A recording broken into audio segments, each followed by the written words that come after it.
हफीज़ ने कुछ दिन पहले बात की थी कि उन खिलाड़ियों को रिस्पेक्ट देनी चाहिए जो मुल्क के लिए खेलते हैं, और उन्होंने कहा था कि क्या उन खिलाड़ियों में एक्स्ट्रा टैलेंट होता है जो वो किसी फिक्सिंग वगैरह में चले जाते हैं। उन्होंने कहा क्या था, ज़रा वो मैं आपको दिखा दूँ। पहले सबसे पहले ज़रूरी ये है कि स्टैंडर्ड सेट किए जाएँ, क्योंकि पाकिस्तान का जो प्राइड है वो अगर उसको कोई भी डैमेज करे, मेरा ये प्रिंसिपल स्टांस है, आज भी है, कल भी था और हमेशा रहेगा, कि इस प्राइड को जो डैमेज करे उसको दोबारा ये प्राइड नहीं मिलनी चाहिए। That's it, end of story, no matter what. खेलने का मौका मिलना चाहिए, कभी नहीं मिलना चाहिए। अगर किसी ने ये कोई गिल्टी है और प्रूव हो जाता है कि जी ये बंदा, इसने ये जानबूझ के ये सारा काम किया है, उसके बाद उसको ये स्टेज, ये प्राइड नहीं मिलनी चाहिए। मेरी अपनी समझ के मुताबिक, मैं गलत हो सकता हूँ। ये कह देना जी 2 साल में वो बंदा ठीक हो गया, वापस आ गया, तो आप स्टैंडर्ड क्या सेट कर रहे हैं? टैलेंट है क्या, या टैलेंट क्या चीज़ है?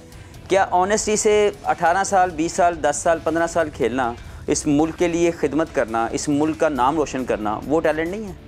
कि आपके ऊपर कोई कंट्रोवर्सी ना हो, आप इस मुल्क को इज़्ज़त के साथ रिप्रेजेंट करें, ये टैलेंट नहीं है? या वही टैलेंट रह गया हमारे समझ के मुताबिक? ये जो समझ है ना, मुझे इसकी समझ नहीं आई आज तक, कि जो बंदा गलत काम करता है वो एक्स्ट्रा टैलेंट क्यों होता है? वो जो एक्स्ट्रा टैलेंट है वो कौन सा है? तो हम किस टैलेंट के पीछे जा रहे हैं? तो मेरी समझ में स्टैंडर्ड सेट होने चाहिए, मेरी राय में स्टैंडर्ड सेट होने चाहिए। हमेशा पाकिस्तान की प्राइड प्रायोरिटी रहनी चाहिए, और जो भी इसको डैमेज करे at any cost, he should never get back into the field. Pakistan हमारा प्यारा मुल्क है, पाकिस्तान हमारी पहचान है, पाकिस्तान हमारी शान है, पाकिस्तान हमारी जान है। और हफीज़ कहते हैं कि उस खिलाड़ी को दोबारा मुल्क से खेलने का दोबारा मौका नहीं मिलना चाहिए जो ये एडमिट करे कि जी मैंने जानबूझ के कुछ हैंकी पैंकी की थी। सिकंदर बख्श साहब बहुत डायरेक्ट और इतना खुलकर उन्होंने कह दिया। 18 फरवरी 2020 को मेरे प्रोग्राम में आए थे, उन्होंने ये बात कही थी, तो ये भी चुभ रहा है, मुझे लग रहा है। मुझे लगता है, देखिए मेरे उनके ख्यालात बिल्कुल मिलते जुलते हैं, और हम उस बंदे को जो मुल्क बेच देता है उसको प्रमोट करते हैं। ये इंसल्ट है उन लोगों की जो अपने जानों के नजराने सरहद पे दे रहे हैं। तो ऐसे ऐसे गाने के आंखों से आंसू आ रहे हैं। अभी मैं बैठा मेकअप रूम में वो गाना सुन रहा था, मैं आंखों में मेरे आंसू आ रहे थे कि यार कि क्या लोग अपनी जानों के नजराने इस मुल्क के लिए दे रहे हैं। और हम उस शख्स को जिसने पाकिस्तान को बेच दिया, फ़ख्र के साथ जेल में 6 महीने गुजार के आ गए, और हम उसको दोबारा कॉन्ट्रैक्ट देते हैं। और मैं उन सारे कंपनियों को मैं कहता हूं, आप लोगों को शर्म आनी चाहिए कि आप अपना प्रोडक्ट उस शख्स से बिकवाते हैं जिसने मुल्क को बेचा है। ये बेचारे जो लोग अपनी जानों के नजराने देख के अपने मुल्क के खातिर आ गए हैं, क्या उनकी कोई इज्जत नहीं रही?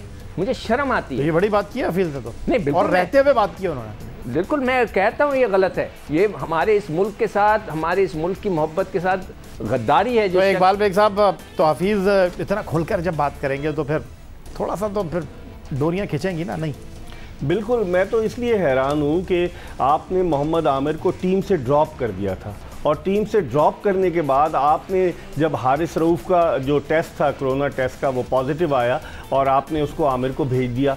समझ में नहीं आता पॉलिसी क्या है। हम लोग हीरो बनाते हैं, और फिर उसके बाद आपने देखा जो T20 था, दूसरा T20, उसमें किस तरीके से वो अनफिट हो गए। तो आखिर हम चले हुए कारतूसों को क्यों आजमाते हैं? और उन लोगों को जो इस मुल्क की इज्जत और वक़ार के साथ खेलते हैं, मैं बिल्कुल सिकंदर बख्श से इत्तफाक करता हूँ कि उन लोगों को तो वापसी का, और हफीज़ ने भी कहा, उनको तो वापस आने का मौका ही नहीं देना चाहिए। आप ये कहते हैं बच्चा था, बच्चे से गलती हो गई, तो इसका मतलब है आप जो नौजवान क्रिकेटर्स हैं, पाकिस्तान में क्रिकेट खेल रहे हैं, जो धूप में जाकर अपना पसीना बहाते हैं, जिनकी आंखों में ख्वाब होते हैं कि पाकिस्तान की सब जिलाली कैप अपने सर पर सजाएं, आप उनको क्या पैगाम दे रहे हैं? कि आप कुछ करेंगे, आप वापस आ जाएंगे, आपको हीरो बनाएंगे, और हीरो बन के आप टीम में वापस आएंगे?